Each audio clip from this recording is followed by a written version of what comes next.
베드로후서 1장 16절에서 18절 교독하겠습니다. 제가 먼저 읽습니다. 우리 주 예수 그리스도의 능력과 강림하심을 너에게 알게 한 것이 교모에 만든 이야기를 따른 것이 아니요 그의 크신 위엄을 친히 본 자라. 지극히 큰 영광 중에서 이러한 소리가 그에게 나기를 이는 내 사랑하는 아들이요 내 기뻐하는 자라 하실 때에 그가 하나님 아버지께 존귀와 영광을 받으셨느니라. 다 같이 읽습니다. 이 소리는 우리가 그와 함께 거룩한 산에 있을 때에 하늘로부터 난 것을 들은 것이라. 이 소리는 하늘로부터 난 것을 들은 것이라. 하나님의 말씀은 하늘에서 내려온 소리다. 이게 이제 오늘 우리가 볼 내용의 말씀인데요. 퀴즈 내고 시작하겠습니다. 초보 운전자가 있었대요. 초보 운전자. 초보 운전인이 어떤 사람인지 알죠? 아직 교통 규칙, 지형도 잘 모르고, 이제 진짜, 초보 운전 같은 경우는 당황스러운 게 너무 많아요. 운전하다 보면은. 이제 고속도로에서 교통경찰이 너무 천천히 달리는 차가 있어가지고, 너무 빨리 달려도 문제거든요. 너무 천천히 달리는 차. 보니까 시속 30km로, 고속도로에서 시속 30km 달리면 안 돼요. 너무 빨리 달려도 문제지만은, 천천히 가면은 사고 날 수 있거든요. 경찰이 너무 늦게 가는 이 시속 30km로 달리는 차를 잡아 세웠어요. 차 안에는 목사님이 운전하고 있었습니다. 예, 그 목사님의 성은 최씨란가 봐요. 경찰이 정중한 태도로 말했습니다. 수고하십니다. 목사님이시군요. 그런데 이렇게 늦게 달리시면 안 됩니다. 네? 그저 저는 표지판에 30이라고 적혀 있길래 제한 속도인 줄 알고요. 그래서 30km 달렸어요. 아닙니다, 목사님. 그거는 고속도로 번호입니다. 네. 아, 그래요? 죄송합니다. 초보운전. 고속도로 가다 보면은 이게 국도 몇 번, 국도 10번, 국도 뭐 30번 이런 게 써 있어요. 근데 이 목사님 초보운전이라 이 도로의 속도는 저 30이 속도구나 하고서 30으로 천천히 간 거예요. 얼마나 착한 목사님이에요. 최 목사님이었습니다. 저는 아니고 이름이 최라는 목사님. 그런데 가만히 보니까 그 교통경찰이 이 뒷좌석을 보니까 어떤 한 사람이 타 있었던 거예요. 공포에 너무 질린 다른 친구 목사님, 김 목사님이라고. 자꾸 김문호 목사님이 생각이 나요. 그래가지고 공포에 질린 다른 목사님이 의자를 꽉 붙들고 있는 거예요. 막 부들부들 떨면서, 그러면서, 예. 그래서 너무 막 이 표정이 이제 두려운 모습으로 뒷자리에 앉아있는 그 목사님이 너무 안 돼가지고 교통경찰이, 그 목사님에게 물었어요. 그 교통경찰이 최혜진인지 최민지인지 모르겠네요. 근데 뒷좌석 목사님이 이제 목사님, 무슨 일 있으십니까? 그러자 그 목사님이 죽어가는 목소리로 대답했습니다. 뭐라고 한지 아세요? 아이고, 순경 아저씨, 아까 고속도로 진입하기 전에는 199번 도로였답니다. 그러니까 어떻게 달렸다는 얘기예요? 199속도로. 거의 200도로, 200 속도로 달렸다는 얘기예요. 이 목사님. 예. 그래가지고 공포에 질린 목사님. 최 목사님과 김 목사님의 이야기했습니다. 또 하나만 더 낼게요. 아무도 이 세상에 살아가는 사람들 가운데 이제 죽음에서 예외된 인상이 없잖아요. 예. 누가 더 빨리 가느냐, 늦게 가느냐. 그냥 100년 안에서 몇 년 차이예요. 몇 년 차이인데, 우리도 결국 한 번 왔다가 한 번 가는 인생이지 않습니까? 나는 안 갈 것 같다라고 여러분 생각하죠. 나만큼은 안 갈 것 같다고. 우리 아버지 어머니가 돌아가시고, 내 형제들이 돌아가는데 나만큼은 천년만년 살 것 같죠. 다들 안 믿으시나 봐요. 저는 그렇게 생각이 돼가지고, 아닌데, 나도 언젠가는 갈 건데, 예, 그럴 때마다 제 생각을 좀 고쳐 잡게 하는데, 이제 각 지역마다 이 사람들이 죽을 때 표현이 다 다르대요. 예. 충청도 사람을 만나도 충청도 사람은, 예, 하여튼 다 죽는데, 예, 다 천당 간다고 그러는데도 하나같이 천국 간다고 그래도 뭐라 그러냐. 아니, 나는 될 수 있으면 천천히 갔으면 좋겠다고. 이제 그렇게, 예, 그래서 이제 말하는 거예요. 그런데 죽음에 관한 만큼은 충청도 사람들이 제일 가고 싶지 않아 한대요. 예. 충청도 사람들 말도 느리고 행동은 빠른 것 같은데. 하여튼, 저기 느리잖아요. 그래가지고, 이 죽음에 대한 충청도 사람들도 이제, 그런데 이것만큼은 제일 급한 사람이 충청도 사람이랍니다. 표준어가 죽었다는 표현을 돌아가셨습니다. 서울 사람들은 돌아가셨습니다. 그렇게 표현하는 거예요. 그런데 경상도 사람은 이제 조금 다르게 표현해요. 운명하셨다 아닙니까? 이런데 경상도구나. 이 전라도 사람이면은 이 세상 버렸어라고 버렸다 함께 막 그런 사람입니다. 예, 죽었다는 표현을 서울 사람은 돌아가셨습니다. 예, 경상도 사람은 운명하셨다 아닙니까? 뭐 이러고. 전라도 사람은 이 세상 버렸어라고 버렸다 함께요. 그 사람. 예, 그런. 근데 여러분, 충청도 사람이 이것만큼은 제일 급하대요. 충청도 사람은 어떻게 하는지 아세요? 가시오. 예, 그러면 끝이에요. 그냥. 가시오 하면 끝이에요. 돌아가셨습니다. 운명하셨다 아닙니까? 이 세상 버렸어라고 뭐 이렇게도 안 해요. 그냥 가시오 하면 돼요. 가시오. 예, 왜 이렇게 급해? 예, 퀴즈였습니다. 백날 권사님 활짝 웃으니까 너무 좋네요. 예, 우리 다 권사님도 마찬가지고. 자, 오늘 내용 부분 공부해 보시겠습니다. 공부해 보시겠는데, 자, 오늘 여러분 퀴즈는 끝났고 이제 공과를 봅니다.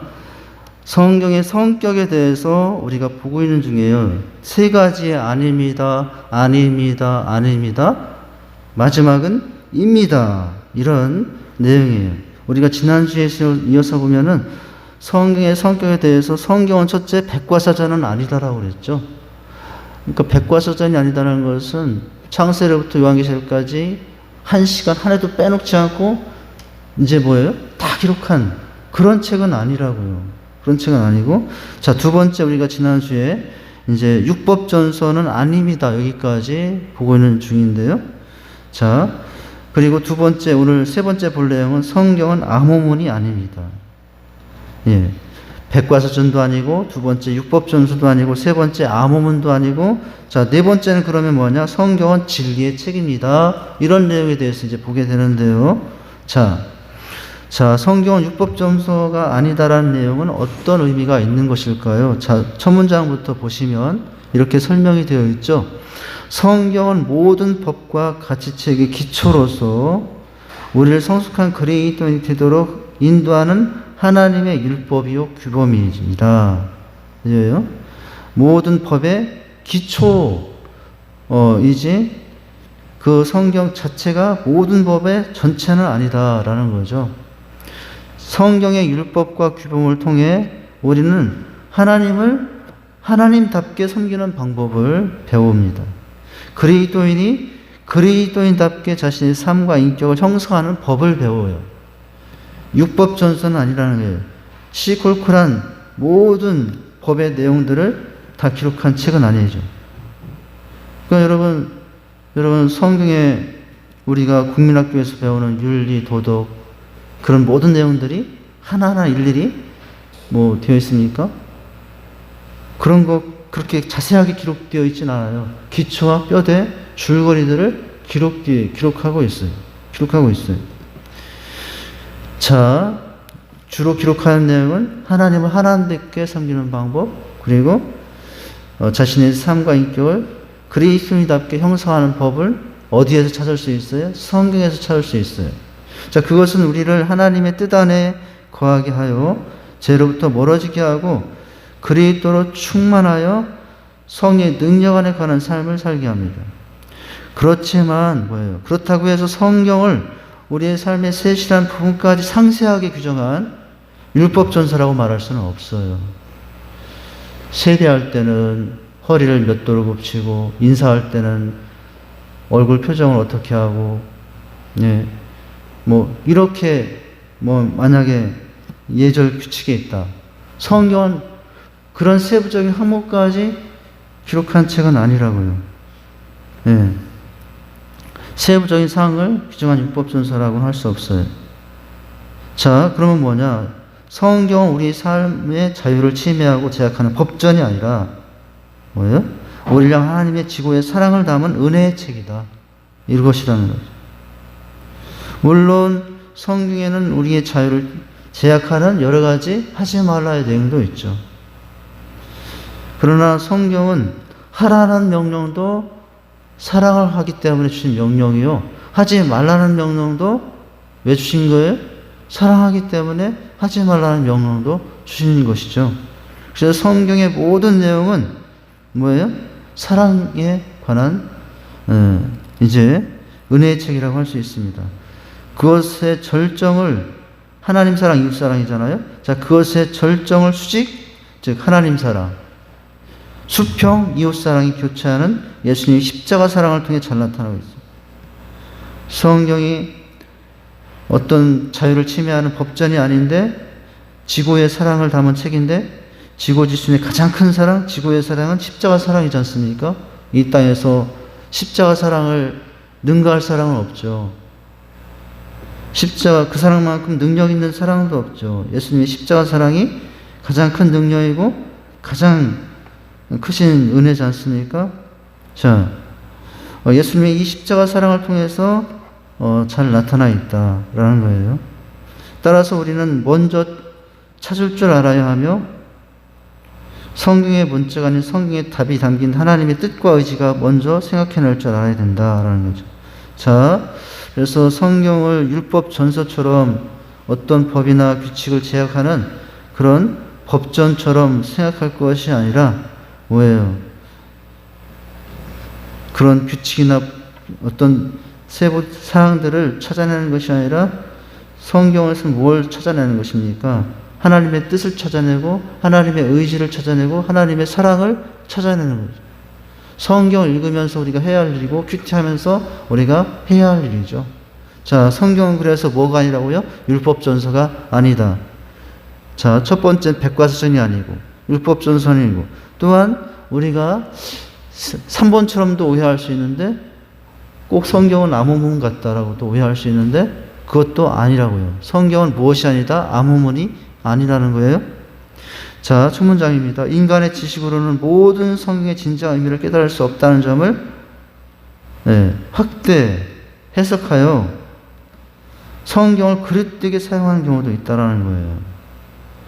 성경에 상징과 비유가 있는 것은 사실입니다. 그러나 성경은 숨기기 위해 기록된 글이 아니라는 거예요. 상징도 있고 비유도 있는 책이에요.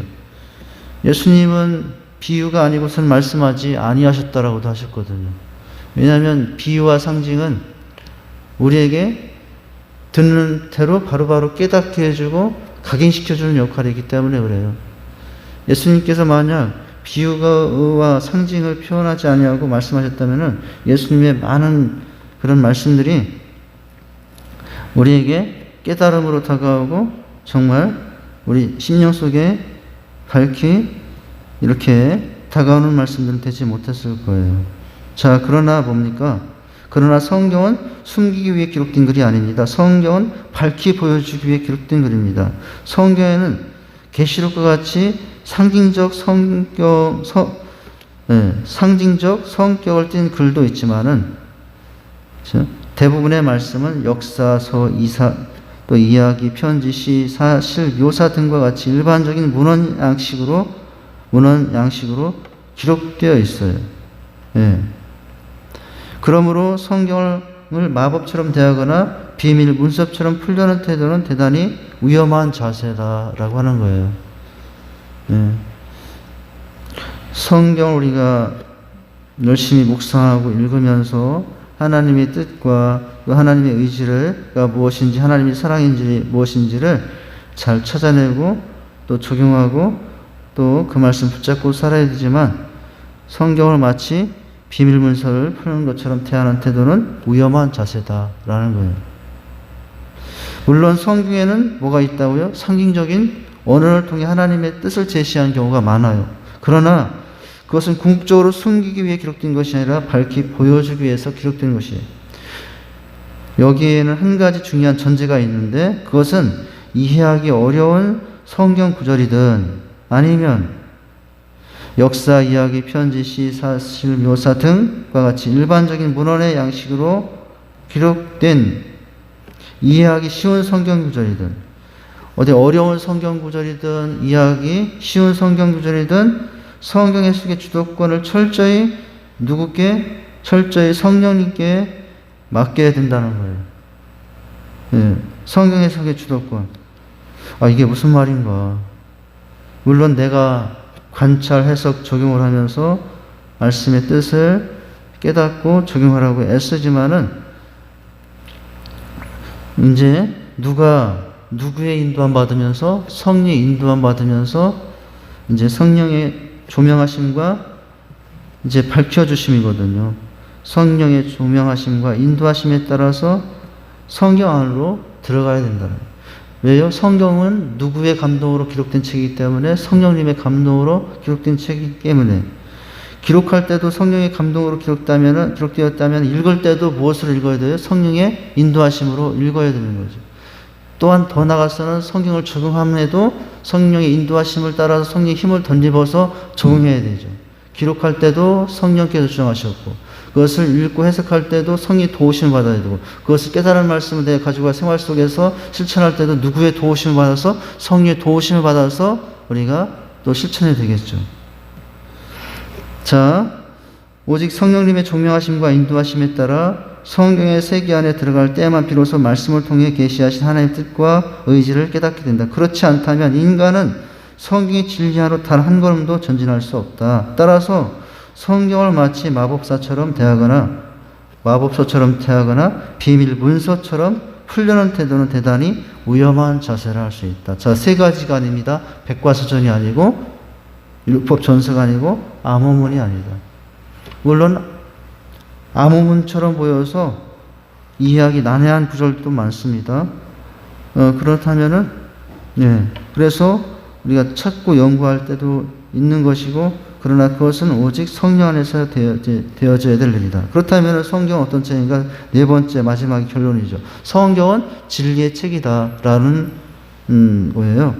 자, 시편 기자는 하나님의 말씀은 진리이며 그 진리는 어떠하리라고? 영원하리라고 하고 있죠. 시편 119편 160절, 여러분 그 유물에 나와 있지 않습니까? 주의 말씀의 강령은 무엇이오니? 진리오니 의로운 모든 규례가 영원하리이다. 이렇게 말씀하죠. 자, 하나님의 말씀은, 하나님은 무슨 책이라고요? 진리의 책이에요. 시편에서도 시편 기자는 말씀의 강령은 무엇이라고 기록하고 있냐면 진리라고 기록하고 있고, 그 성경 속의 모든 규례는 어떻게 하다고요? 영원하다고 말씀하고 있죠. 자, 여러분, 성경의 말씀은 1000년 전에도 진리였고요. 1000년 후인 지금도 진리이고, 1000년 후에도 성경은 변함없이 무엇일까요? 진리이라는 거죠. 시대와 세월을 초월해서 누구에게나 모든 사람에게 하나님의 말씀은 진리가 되는 거죠. 자, 성경은 진리의 책입니다. 답, 주의 말씀의 강령은 진리오니. 자, 이 부분에 대한 내용, 첫 문장입니다. 성경은 인간의 눈높이에 맞춰 기록된 하나님의 말씀이죠. 하나님은 시간적, 공간적, 언어적, 학문적 배경이 서로 현격히 다른 사람들을 통해 무려 몇 명? 40여 명의 사람들, 66권이지만, 성경 66권이지만 왜 40명이에요? 바울 같은 경우 신약성경 13권을 썼다고 하지 않습니까? 66권이지만 한 사람이 여러 권을 썼기 때문에 총 저자는 약 40여 명으로 이제 성경 전체의 저자는 이제 물론 원저자는 하나님이시지만은 성경을 손으로 기록한 이 저자는 40명 정도 되지 않습니까? 서로 현격이 다른 사람들을 통해 성경을 기록하게 하셨어요. 즉 하나님은 사람들에게 천상의 언어로 말씀하신 것이 아니라 구체적인 역사와 삶 속에서 사람들이 접하는 사건과 경험을 통해서 그들이 이해할 수 있는 사람의 언어로 자신의 말씀을 기록하게 하신 것이죠. 예. 우리가 수요일 날 보고 있는 하박국도 하박국이라는 사람을 통해서 그 시대의 정황과 상해에 맞도록 하나님의 말씀을 비춰주고 하나님 앞에서 어떻게 백성들이 다시 세워져야 되는가 그 말씀하고 있잖아요. 예. 그러니까 사람들 각자 상황과 형편에 따라서 여러분 우리 갈라디아서를 보고 있지만 갈라디아서는 어떤 시대적 상황과 배경 때문에 갈라디아 교회 안에 가만히 들어온 복음 믿음 대신에 율법과 행위를 강조해서 예수님의 복음을 전혀 다른 복음으로 이단화시키는 꿰는 자들에 대해서 이제 그런 상황 가운데서 바울이 다시 복음을 붙잡아야 됨을 말씀하려고 갈라디아서를 썼잖아요. 이와 같이 이제 천상의 언어로 기록된 것이 아니라 각 사람들이 살던 시대, 그 교회가 그 공동체에 속한 상황, 이런 것들을 통해서 그 시대, 그 사람들의 언어로 기록한 책이라는 거예요. 사람의 언어로 자신의 말씀을 기록하게 하신 거죠. 그럼에도 놀라운 것은 뭐라고요? 놀라운 것은 각 권의 66권이 하나의 심포니처럼 통일되어 아름다운 화음을 이뤄내고 있다는 사람이에요. 놀랍게도 성경의 말씀에 보면은 짝이 안 맞는 말씀이 없다고요. 그죠? 그래서 성경을 여러분 성경을 해석하는 것이 구약을 통해서 신약을 해석하고 신약을 통해서 구약을 해석하는 게 전혀 잘못되지 않은 것은 뭐 그랬기 때문에 성경이 참 너무나 놀랍게도 통일되어 있기 때문이라고 하는 거예요. 예. 자, 그 화음은 숨이 일관하게, 자, 머리와 끝이 일관하게 예수 그리스도를 중심으로 이어지고 있어요. 성경 신구약의 가장 큰 중심은 물론 성경 신구약의 주제와 내용들은 신학은 여러 가지로 다르게 정리할 수 있지만은 여러분 성경의 가장 큰 중심 주제는 누굽니까? 예수님이죠. 그래서 구약은 뭐예요? 오신 예수님에 대한 약속이죠. 신약은 뭐예요? 오신 예수님에 대한 약속이죠. 그래서 오실 예수님에 대한 오래된 약속, 그래서 구약이라고 그러고, 뭐에 대한 약속의 책이에요? 예수님에 관한 약속의 책이 신구약, 이렇게 이제 구분이 되고 있지 않습니까? 자, 이처럼 성령의 감동하심을 입은 사람들이 약 40여 명의 사람들이 시대와 환경과 언어는 달라도 뭐예요? 하나님의 계시를 받아 오류 없이 기록한 진리의 말씀. 천여 년 동안에 40명의 사람들이 여러분 각 지역 각처에서 기록했는데 놀랍게도 그 66권의 각 권의 말씀들이 처음부터 끝까지 일관성을 가지고 있다고, 통일되어 있다라고 하는 거죠. 자, 따라서 그것은 어제나 오늘이나 영원토록 동일하며 변함없이 풍성하고 강력한 생명과 능력의 힘을 보여준다라는 거예요. 자, 성경 66권이 이렇게 이런 상황 가운데 기록되어 있으면서도 진리의 책으로 기록되어 있다라는 것입니다.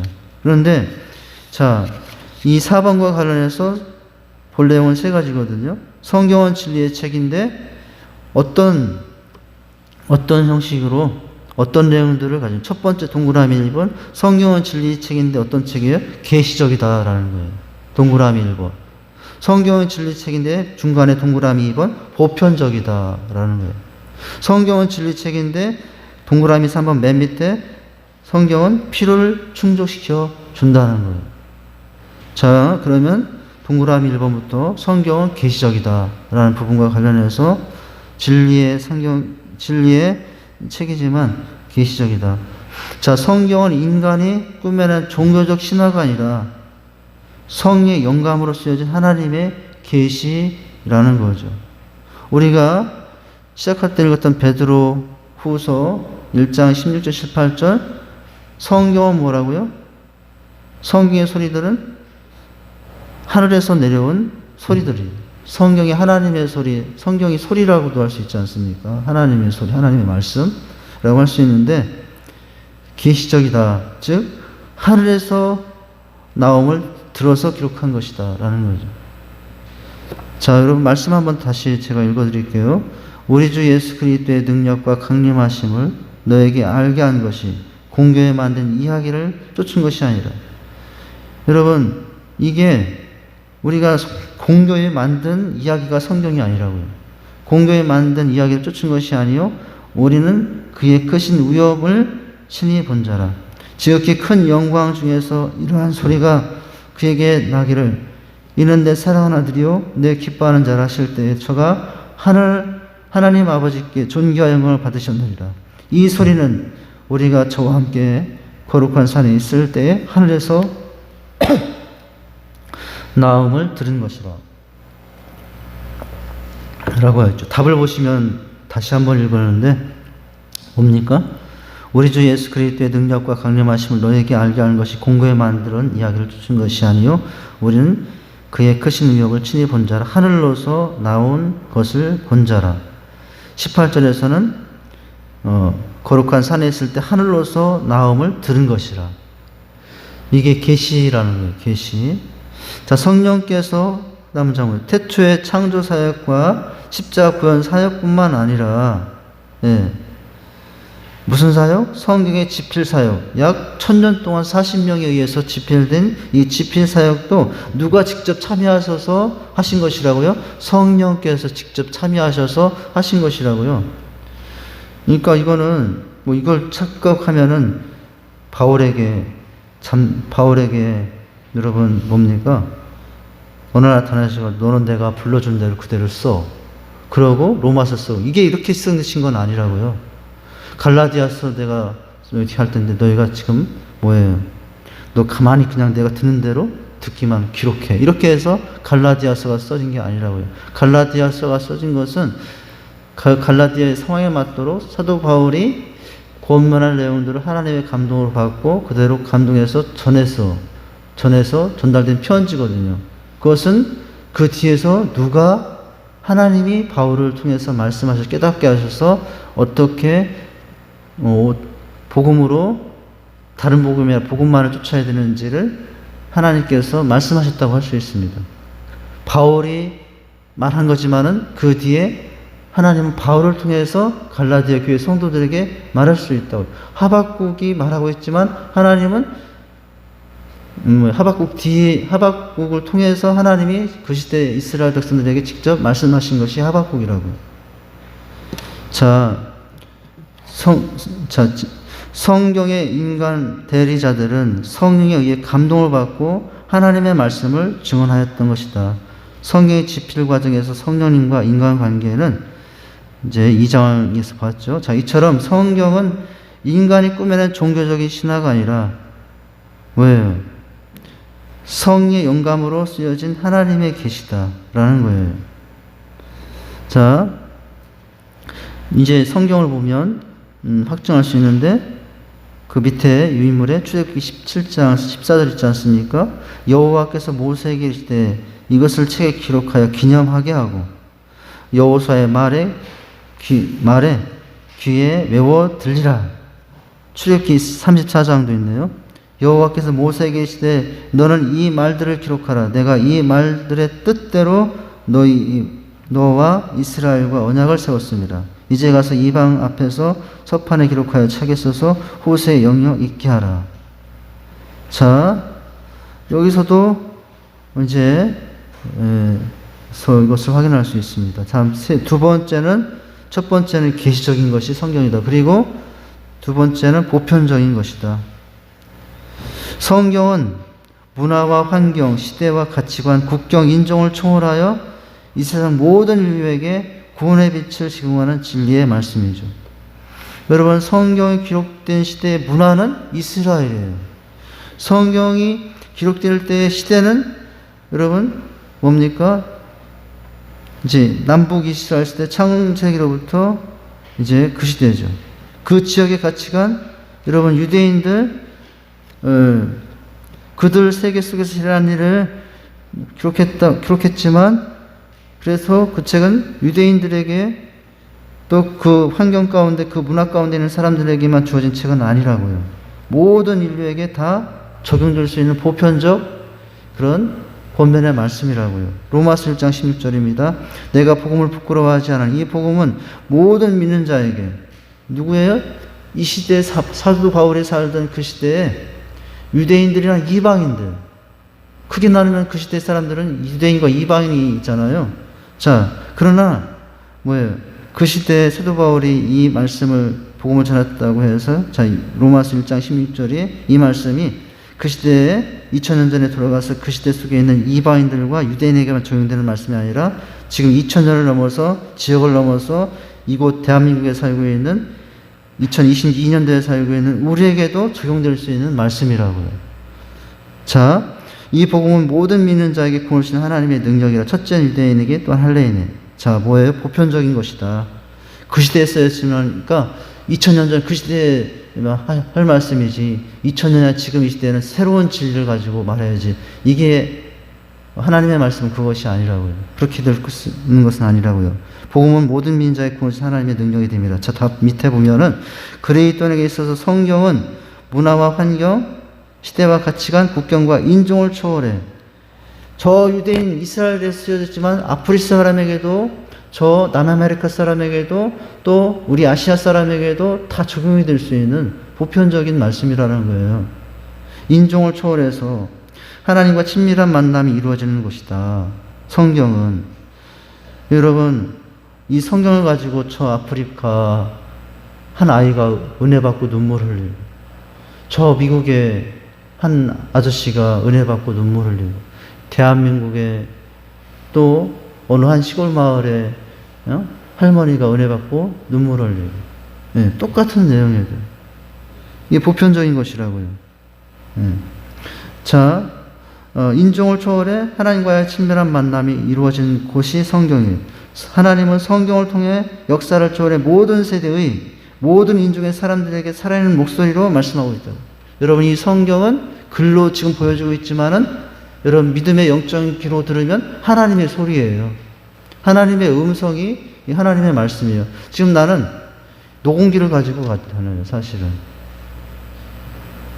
성경책이 녹음기, 하나님의 음성이 녹음한 녹음기라고 했어요. 우리가 눈으로 보지만 사실은 영적인 믿음의 귀를 열고 보면은 이 성경은 다 하나님의 소리라고요. 하나님의 음성이라고 하고 있지 않습니까? 여기. 자, 목소리로 말씀하고 계신다. 그러한 말씀을 통해 우리는 하나님을 인식할 수 있으며 경험할 수 있다. 이러한 점에서 많은 학자들이 기독교 신앙을 말씀의 신앙이라고 부르기도 해요. 왜냐하면 오직 성경 안에서 우리는 예수 그리스도를 통한 하나님의 구원의 역사를 깨닫게 되고 말씀이 전해주는 진리를 밝히 알게 되며 그 진리 안에서 자유롭게 되고 생명 있는 삶을 살 수 있게 되기 때문이다. 따라서 성경은 어제를 위한 복음이면서 동시에 어제 기록되었지만 동시에 오늘과 내일을 위한 최상의 복음, 지금 내가 살고 있는 오늘을 위한, 앞으로 살아갈 내일을 위한 최상의 복음도 여러분 뭐예요? 우리가 내일도 어디에서 여러분 인생의 방향을 찾아야 될까요? 인생의 방법을 찾아야 될까요? 내일도 똑같이 여전히 하나님의 말씀에서, 어제도 그렇게 하고 살아왔지만 오늘도 그렇게 하고 살고 내일도 그렇게 하고 산다는 게 보편적입니다. 자, 즉 성경은 어제나 오늘이나 영원토록 동일하신 하나님의 말씀으로 보편적인 성격을 갖는다. 자, 계시적이다, 보편적이다. 마지막 하나는 모든 필요를 충족시켜준다는 거예요. 성경은 인간의 모든 삶을 온전히, 또는 저는 완전이라고도 표현하고 싶어요. 완전히 충족시켜줄 수 있는 책이에요. 여기서 온전이라는 개념은 모든 것을 우리가 원하는 대로 얻는다는 것이 아니라, 여러분 뭐예요? 하나님의 지혜를 따라 필요한 만큼 얻는다는 개념이에요. 성경은 온전한 삶의 지혜와 교훈을 제공해 준다라는 거예요. 여기 이 마지막 문장을 우리가 조금 조심스럽게 살펴봐야 될 내용인데 뭡니까? 예, 우리가 원하는 대로 얻는다는 것이 아니라 하나님의 지혜를 따라 필요한 만큼 얻을 수 있다. 그러니까 여러분, 내가 살아가다가 여러 가지 삶의 우여곡절이 많고 또 장벽을 만나고 비바람 폭풍성에 있을지라도 어떤 비바람을 만날지라도 그 상황에서 무엇 앞에 나가면, 말씀 앞에 가면은 이런 비바람을 어떻게 헤쳐나가야 될지 하나님은 너무나 정확하게, 너무나 세세하게, 여러분 마치 나를 너무나 잘 아는 것처럼 그렇게 나에게 너무나 세밀하게 자세하게 말씀해주고 있는 책이다. 이렇게 우리가 이 말씀을 그렇게 말씀해 주고 있는 책이라는 것을 기억하고 이게 우리가 성경을 대할 수 있어야 된다는 것이에요. 계시적, 보편적, 이제 모든 필요를 채워주는 책이다. 자, 이렇게 우리가 성경을 인식하고 이렇게 인식한다면 성경을 어떻게 할 수밖에 없어요? 성경을 더 귀하게 여길 수밖에 없죠. 성경의 말씀을 더 사모할 수밖에 없죠. 예, 여러분 그렇게 성경을 귀하게 하나님의 말씀으로 음성으로 생각하면서 말씀 안에서 여러분 삶의 지혜를 얻고 여러분 삶을 또 살아갈 수 있는 저와 여러분 될 수 있기를 주님의 이름으로 축원드립니다. 하나님 아버지, 주님의 은혜와 사랑을 감사를 드립니다. 하나님의 말씀을 배워야지만 바로 이해하고 또 바로 배워야 된다는 사실을 우리가 나누고 있습니다. 하나님의 말씀은 진리의 책인데 계시적이며 보편적이며 모든 필요가 다 기록되어 있다는 사실을 깨닫고 우리가 이 성경 말씀을 중심으로 삼아서 믿음의 길을 갈 수 있는 그런 건강한 성도들이 다 되게 주시옵소서. 예수님 이름으로 기도하옵나이다. 아멘.